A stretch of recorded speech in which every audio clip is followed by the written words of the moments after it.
President Trump pushing American Steel on Friday in what is being touted as a historic investment in the industry and new tariffs to bolster domestic production. This means U.S. Steel, an American company, keeps its controlling interest, and Japanese manufacturer Nippon Steel will help fund the efforts.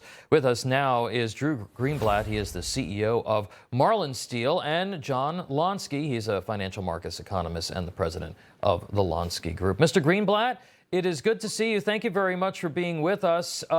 Trump wants to make the American steel industry great again. What do you think of this deal, and what do you think of the plan? I'm very optimistic about American manufacturing. I'm very optimistic about what's going to happen with our reindustrialization as a nation. It's a fabulous time to be leaning into American manufacturing. This Nippon Steel deal is very optimistic for our nation and very good for our nation, because a foreign country is going to be investing $14 billion of cash into new technology, into American steel mills. That means our steel mills are going to be more effective, more efficient, more productive. They're going to be making better quality. That also means that you're going to have tens of thousands of new U.S. steel workers getting paid big bucks. It's going to help the industry flourish, because the local clients like myself who buy sheets of steel, coils of steel, all of these things are going to be made in America with better quality. So it's going to make us more effective, more efficient. So it's a win-win-win, and I'm very excited about the future. John, the president wants to protect the future of those steel workers that Mr. Greenblatt was talking about, and he announced steel and aluminum tariffs of 50%. What impact do you think that's going to have?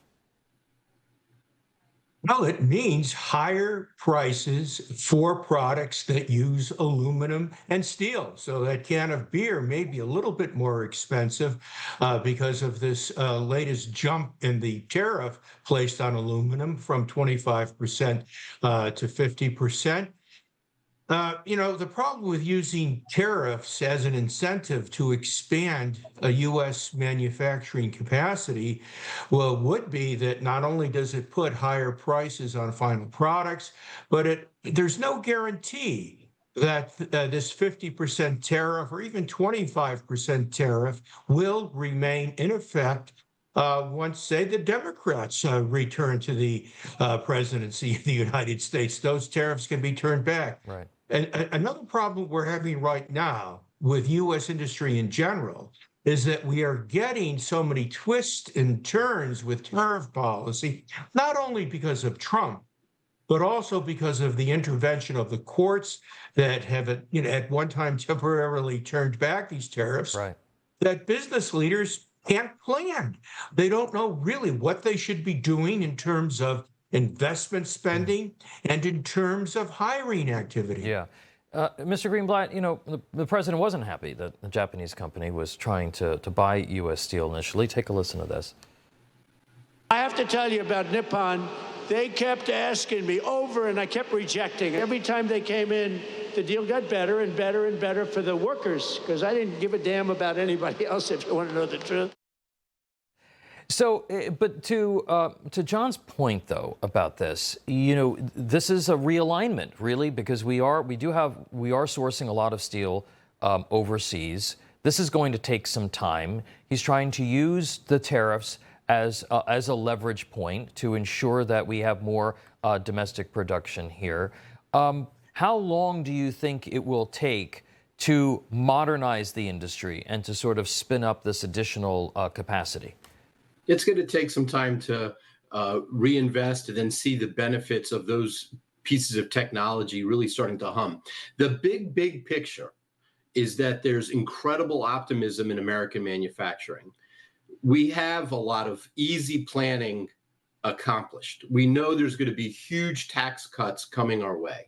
We know that if a foreign company comes in and wants to build a factory in America, they're going to be able to have a tax write-off. So factories from Germany and other countries, France, Europe, they're going to come to America and build here, not in China, not in Mexico, not in Canada, because we're the best place, the best consumer market in the world. Also, our regulations are coming down. there's a lot of positive things happening simultaneously. And the big picture is it's going to be very, very good. A month ago, when I was on your show, I predicted the stock market was going to go up when everybody was crying that it was all going to go south. They were wrong. Things are turning around in a big way. There's a lot of clarity. Taxes coming down, regulations coming down. People are very optimistic. People are leaning in. This is a very good time. Time to get exuberant about the future.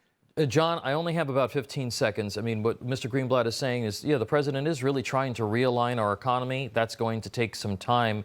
Do you think that this ultimately is going to result in less reliance on foreign sources of steel? Yes, I think without question that's going to be the case. And we only hope that you're going to have localities and communities that will permit the construction of new manufacturing facilities. I wonder about that, aluminum smelters and the like. That will take some time to be realized. The only risk is that this puts so much pressure on costs that we have a renewed problem with inflation, that even Trump would be forced to take a step back as far as the pace of reindustrializing America is concerned. We have to reindustrialize, if only for national security concerns. You know, it's so important, that point that you made about not allowing the environmentalists to drive our economic policy. Drew Greenblatt and John Lonski, thank you so much, gentlemen.